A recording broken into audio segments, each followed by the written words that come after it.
I lived on the third floor. The apartment above mine, 4B, had been empty for years. But every night around 1:40 a.m., I heard footsteps. Slow. Dragging. Heavy. Sometimes furniture scraped across the floor. Sometimes something thumped, rhythmic, like a heartbeat. One night, fed up, I went upstairs to complain, even though no one was supposed to be there. The door was slightly open. Inside, everything was covered in dust. No furniture. No footprints on the floor except one set, leading deeper inside. I followed them to the bedroom. There, the floorboards were clean. Whatever lived there had been pacing in circles for a long time. As I knelt to look closer, the boards beneath my knees suddenly shifted.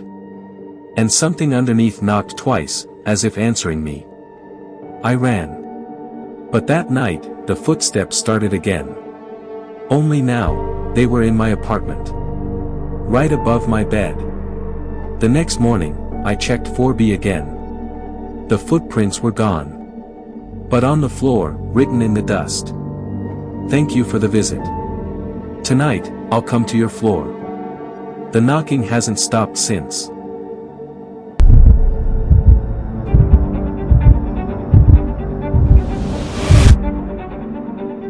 For weeks, I woke up at 3:03 a.m. Every time, my bedroom door was slightly open. I lived alone. Thinking I was sleepwalking, I set up a camera facing my bed. The next morning, I watched the footage. At 3:02 a.m. the door opened slowly. A woman stepped inside. Her hair hung over her face. She walked to my bed, leaned down, and whispered something in my ear. Then she sat in the corner of my room and stared at me. Motionless. Until sunrise. Every night, she came closer. By the fifth night, she stood right beside my face. I zoomed into her whisper. The audio was faint, but clear. Wake up. He's behind you. I froze. In the next frame, the camera shook violently, before cutting to black. But the time code showed something terrifying. I had never woken up. Which means anything I've remembered. All the nights, all the mornings. Is just the dream she keeps whispering into me.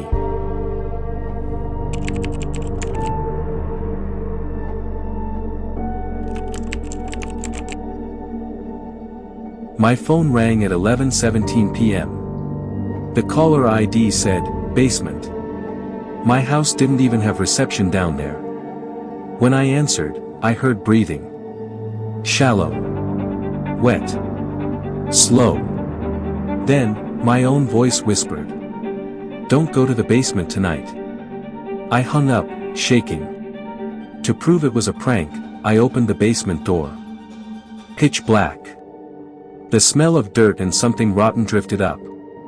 Halfway down the stairs, my phone rang again. Same caller ID.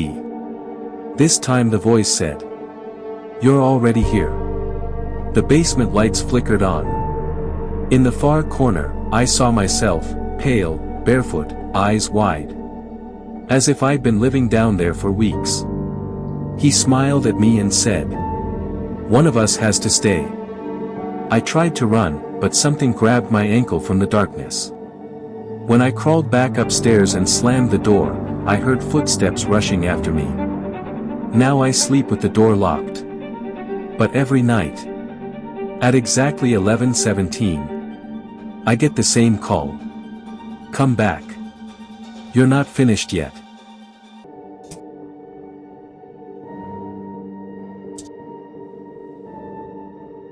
My grandmother left me an antique mirror. She warned me never to look into it after midnight. On the first night, I broke the rule.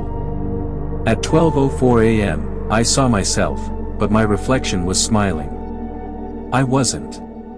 Its lips moved. Mine didn't. It whispered. "Let me show you what you forget." Suddenly, everything went dark, except the mirror. I watched scenes play out. Me sleeping. A figure standing over my bed. Its long fingers brushing my hair. Every night. 4 months. The reflection turned to me and pressed its hand against the glass. Another hand pressed from behind me. I spun around, nothing. But in the mirror, the shadow behind me grinned, its jaw unhinging far too wide. I threw the mirror face down. But every night, I hear tapping from underneath it. Like something wants to get out. Or drag me in.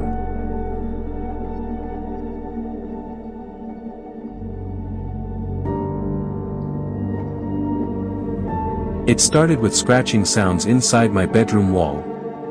Soft at first. Like tiny fingers. I assumed rats. Until one night, the scratching spelled out my name. Slowly. Letter by letter. I pressed my ear to the wall. A voice whispered. Let me out. I'm so close. I called an exterminator. He drilled a hole into the wall and looked inside. He went pale. I don't know what that is, he said. Then he packed up and left without another word. That night, the scratching grew louder, angry, desperate. The wall cracked, just a little. From the crack, a single human fingernail slid out. I moved out the next morning. But the landlord told me something I wish I never heard. No one lives in that room. It's sealed.